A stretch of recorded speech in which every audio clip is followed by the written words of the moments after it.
Right, Harry Kane news. Paul Gilmore with us. Right, talk us through this. This seems significant.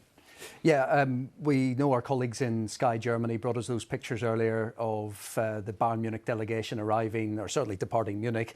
They were on the way to London for talks, this continuation of dialogue between Bayern Munich and Tottenham over a potential transfer of the England captain Harry Kane. Well, they had lunch today in central London and have continued talks into the afternoon. So the latest information is that there is still no agreement and that there is still a significant gap in valuation, believed to be at least £20 million. So those negotiations, we're told, are continuing and will continue with the Bayern Munich delegation in London.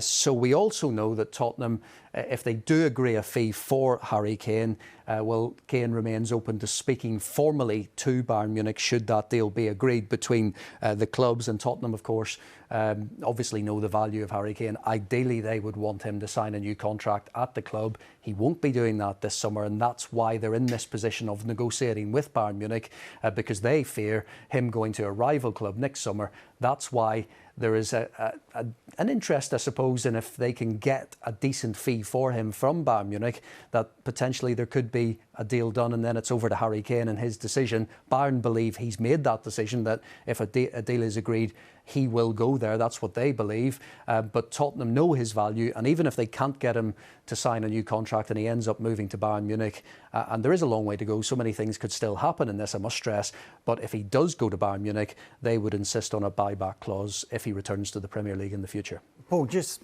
picking up on what you said there with regard to a minimum of £20 million.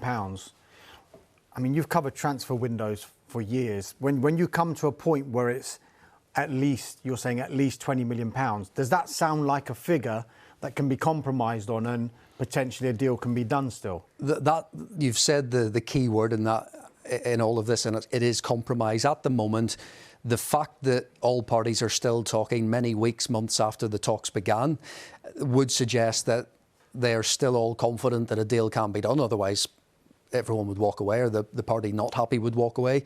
But it is getting to that stage, as we heard last week from sources, that it is about compromise. Somebody needs to compromise, and they're still working towards that. The fact that a delegation from Bayern Munich, of course, are in London. These latest round of talks are happening face to face. It has happened before, of course, and Bayern Munich officials went back to Germany without any sort of agreement and no progress was made. Well, this is the latest attempt at making that progress, and at the moment, who knows, because we're in that delicate stage where they could agree a deal. They could also fall apart like the last meeting and they go back without any agreement. But certainly the fact they're still talking is a sign that this is not completely, it hasn't completely gone away. What do you make of the buyback clause? That seems significant to me, that they want him back if they sell him. Yeah, I mean, I don't know how this would work, because if you're saying we want to insert a buyback clause to Bayern Munich if that deal is agreed, is there a compulsion for Harry Kane to come back to Tottenham if they make a bid for him? Yeah. That's the thing. Yeah. Or is it still up to the player? Because when you hear of release clauses, a release clause, everyone thinks if someone meets the release clause, that means that player is going. No, it just means it gives that club the opportunity to talk to that player. This is not a release clause, this is a buyback clause. And first option.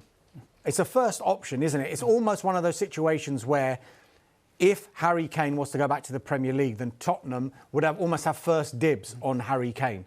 But surely the decision is going to be left to Harry Kane, unless something that I've not heard before would be inserted in a contract whereby you have to come back to Tottenham if you want to come back to the Premier League. I think you always have to be careful at this stage of a negotiation, because that's the kind of thing that you find out the real detail on. Tottenham may want something along those lines in any sort of deal, but that is very different from what actually happens whenever it gets to the latter stages of the deal, when it looks like that deal is actually going to be done. I must stress we're nowhere near, we're not near that point yet. So I think we always have to be careful with that type of information until maybe later in the deal when more details begin to emerge on that. One thing I would say, if you look at the bottom right, 32 days left in this transfer window. We've got less than 2 weeks before Tottenham open their Premier League season. Surely Tottenham, given they are engaging in talks with Bayern Munich at this stage of the transfer window, they must be doing due diligence on potential replacements. Surely they have to be. Are there players that they're actually looking at? Are there players that they can actually just accelerate and sign if this deal is done? Furthermore, is there anything that they're negotiating with Bayern Munich potentially with a player at Bayern Munich? Because that would help a negotiation if you're dealing with that one club with Harry Kane.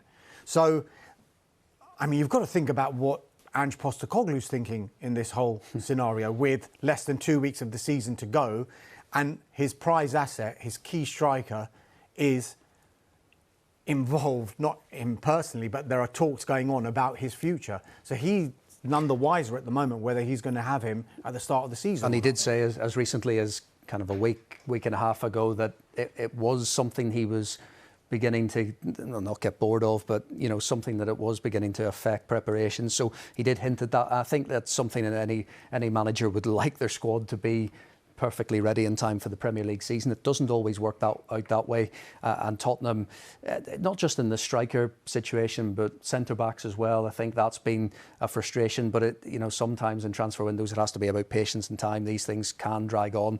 And there will be some clubs who, when they start the Premier League season, it's not ideal. And I think Tottenham at the moment are maybe moving towards that, where they just haven't quite got the squad perfect. Sure. But significant news, obviously.